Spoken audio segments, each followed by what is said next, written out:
Guys, have you ever crocheted into the third loop when you were working a pattern? I've been working on some patterns that utilize that third loop, and so I wanted to show you what that loop is and where to find it.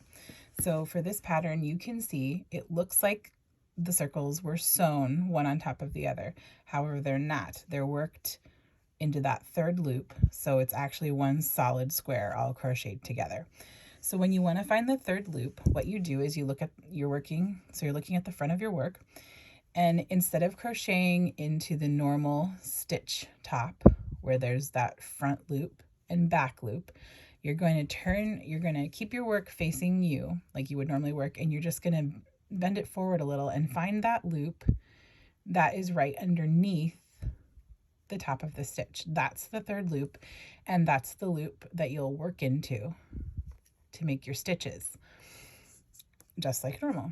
And what you end up with is something that's really defined, and it looks like your pieces were sewn together because you can see all of the tops of your stitches, and what it looks like is it looks really neat.